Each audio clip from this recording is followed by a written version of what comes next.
بسم اللہ الرحمن الرحیم الحمد للہ رب العالمین والعاقبۃ للمتقین والصلاة والسلام علی خیر خلقہ محمد وآلہ واصحابہ اجمعین۔ آج علم النحو کورس میں ہمارا 27واں سبق ہے، جس میں ہم اسمائی اشارات کے ترکیبی ضوابط پڑھیں گے اور پھر ان میں اجرا بھی کریں گے۔ تو بھائی بات چلی تھی اسماء غیر متمکنہ میں سے، اور پھر اسماء غیر متمکنہ میں جو دوسری قسم ہے اسماء اشارات، اس میں ہمارا یہ آخری سبق ہے اسماء اشارات سے متعلق۔ اس سے پہلے ہم نے اسم اشارہ کی تعریف پڑھی تھی، یہ مبنی کیوں ہے یہ بھی پڑھا تھا، پھر ان کی کلمات اور ان کے معنی بھی پڑھے تھے،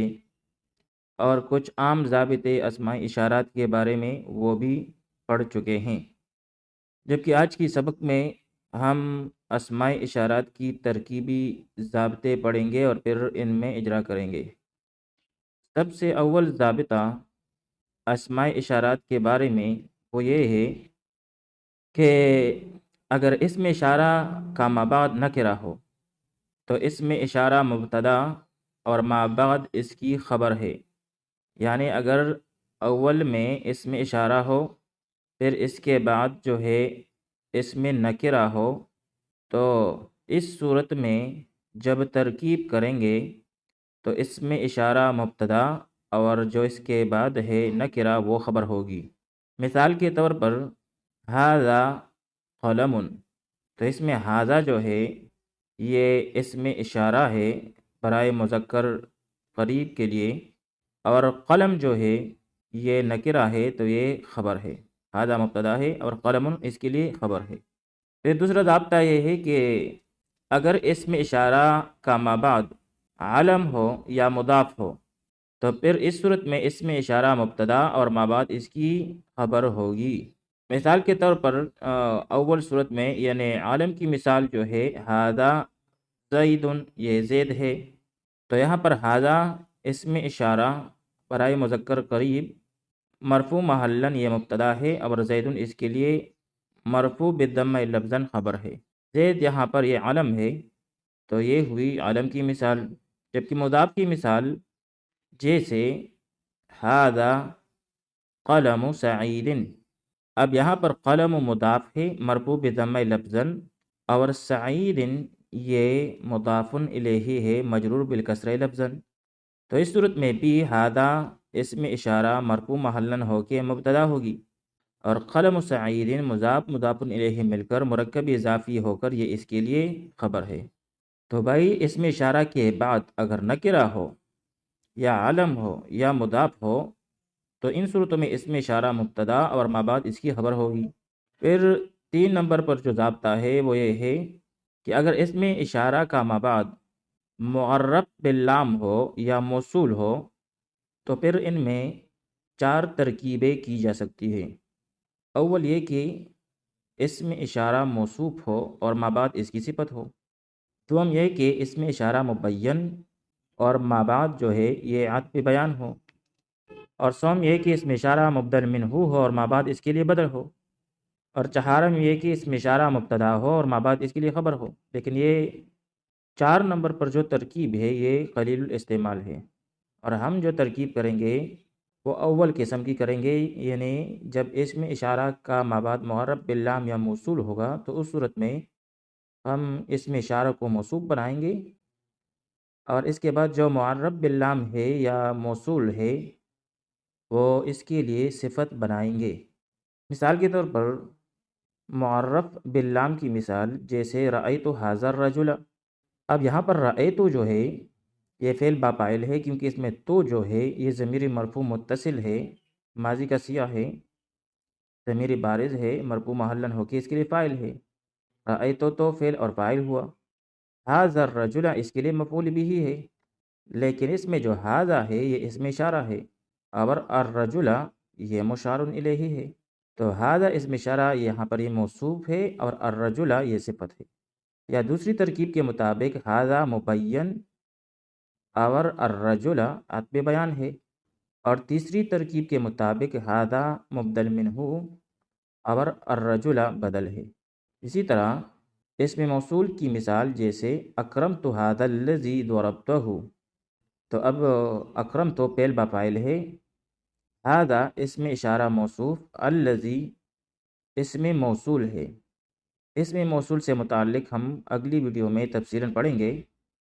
اور ضربتہ جو ہے یہ اسم موصول کے لیے صلہ ہے، پھر موصول صلہ مل کر یہ صفت ہے ھذا اسم اشارہ موصوف کے لیے، یا یہ کہ ھذا جو ہے اسم اشارہ مبین ہے، اور الذی موصول ضربتہ اس کے لیے صلہ، موصول صلہ مل کر اس کے لیے عطف بیان ہے، اور یا یہ کہ ھذا جو ہے یہ اسم اشارہ مبدل منہ ہے، اور الذی اسم موصول ضربتہ صلہ، موصول صلہ مل کر یہ اس کے لیے بدل ہے۔ تو بھائی یہ تو 3 نمبر پر جو ضابطہ تھا وہ ہم نے پڑھا۔ پھر جب مشار الیہ مضاف ہو، جب مشار الیہ مضاف ہو تو اس کو اسم اشارہ پر مقدم کیا جاتا ہے، جیسے کتابکم ھذا، آپ کی یہ کتاب، تو اس مثال میں کتابکم مشار الیہ ہے جو کہ مقدم ہے، اور ھذا اسم اشارہ مؤخر ہے، کیونکہ اگر اس کو یوں پڑھیں گے کہ ھذا کتابکم، تو اس صورت میں کتابکم مشار الیہ نہیں بلکہ خبر ہوگی،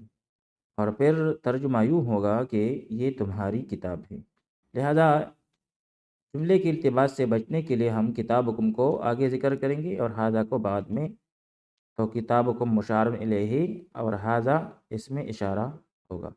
اسی طرح مشار الیہ جو ہے چونکہ ہمیشہ معرف باللام ہوتا ہے، اس لیے اسم اشارہ کے بعد والے لفظ پر اگر الف لام نہیں تو مشار الیہ نہیں ہوگا بلکہ خبر ہوگا، جیسے کہ ہم نے اول ضابطہ میں پڑھا ھذا قلم،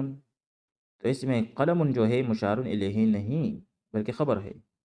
مشار الیہ یہاں پر مقدر ہے اور وہ ہے ھذا الشیء قلم۔ آئیے اب اس میں اجرا کر لیتے ہیں۔ اول میں جو جملہ دیا گیا ہے وہ ہے ھذا عبدی، یہ میرا غلام ہے، تو یہاں پر ھذا جو ہے یہ اسم اشارہ ہے برائے مفرد مذکر، جبکہ مشار الیہ قریب ہو، اور یہ مرفوع محلاً ہو کے مبتدا ہے، جبکہ عبدی میں عبد جو ہے یہ مرفوع ہے ضم تقدیری کے ساتھ اور مضاف ہے، اور اس کی اضافت ہوئی ہے یا متکلم کی طرف، جو کہ ضمیر مجرور ہے، ضمیر مجرور متصل برائے مفرد متکلم، اور چونکہ ضمائر جو ہیں یہ بھی اسماء غیر متمکنہ میں سے ہے اور مبنی ہیں، لہٰذا ان کا اعراب بھی محلاً ہوگا، لہٰذا محلاً مجرور ہو کے مضاف الیہ ہے۔ پھر مضاف اور مضاف الیہ مل کر یہ خبر ہوئی ماقبل کے مبتدا کے لیے، پھر مبتدا اپنی خبر کے ساتھ مل کر جملہ اسمیہ خبریہ ہوا۔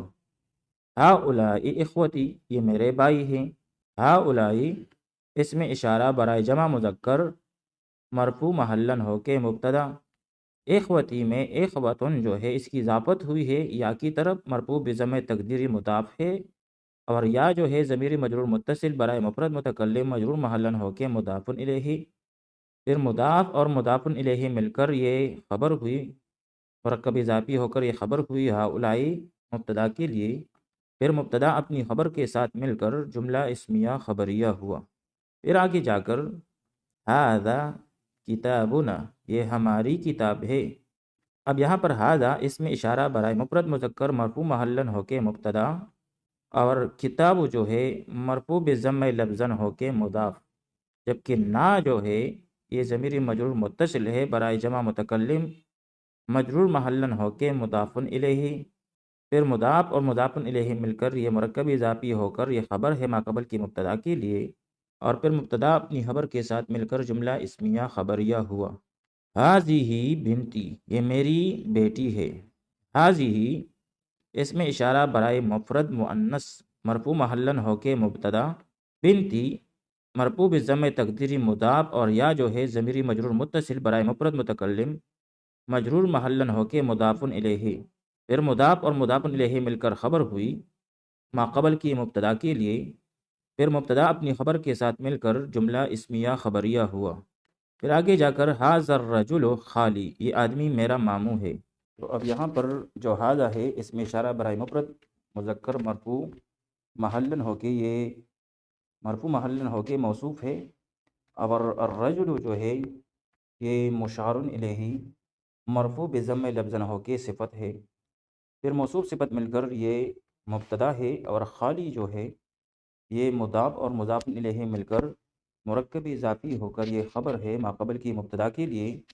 پھر مبتدا اپنی خبر کے ساتھ مل کر جملہ اسمیہ خبریہ ہوا۔ اب یہاں پر اس جملے میں حاضر رجلوں میں اس میں اشارہ کے بعد جو ہے معرف باللام موجود ہے، تو یہاں پر ہم موصوف صفت کی ترکیب کریں گے، اور ان میں مبدل منہ اور بدل مبین اور عطف بیان کی ترکیب بھی کر سکتے ہیں۔ پھر آگے جا کر ذالک الرجلان ذهبا، وہ دونوں مرد گئے، تو اب یہاں پر ذالک جو ہے اس میں اشارہ برائے تسنیہ مذکر مرفوع محلن ہو کے موصوف، اور الرجلان جو کہ مشار الیہ جو ہے معرب باللام ہے، تو یہ مرفوع بالالف لفظاً ہو کے یہ صفت ہے، پھر موصوف صفت مل کر یہ مبتدا ہے، اور ذہبا یہ سیاہ تسنیہ مذکر غائب فعل ماضی معلوم کا ہے، اور اس میں الف جو ہے ضمیری مرفوع متصل ضمیری بارز ہے، جو کہ مرفوع محلن ہو کے اس کا فاعل ہے، اور یہ راجع ہے الرجلان کی طرف، پھر فعل اپنے فاعل کے ساتھ مل کر جملہ فعلیہ خبریہ ہو کر یہ خبر ہے ما قبل کی مبتدا کے لیے، پھر مبتدا اپنی خبر کے ساتھ مل کر جملہ اسمیہ خبریہ ہوا۔ پھر آگے جا کر ھذا ذکر مبارک، یہ برکت والا ذکر ہے، تو ھذا اس میں اشارہ برائے مفرد مذکر مرفوع محلن ہو کے مبتدا، ذکر مرفوع بضم لفظن ہو کے موصوف، اور مبارک مرفوع بضم لفظن ہو کے صفت، پھر موصوف اپنی صفت کے ساتھ مل کر مرکب توصیفی ہو کر یہ خبر ہے ھذا مبتدا کے لیے، پھر مبتدا اپنی خبر کے ساتھ مل کر جملہ اسمیہ خبریہ ہوا۔ تو بھائی یہاں تک یہ بحث ہوئی اسماء اشارات کی، اگلی ویڈیو میں ہم اسماء موصولات کے بارے میں شروع کریں گے۔ وصلی اللہ تعالی علی خیر خلقہ محمد و آلہ و اصحابہ اجمعین۔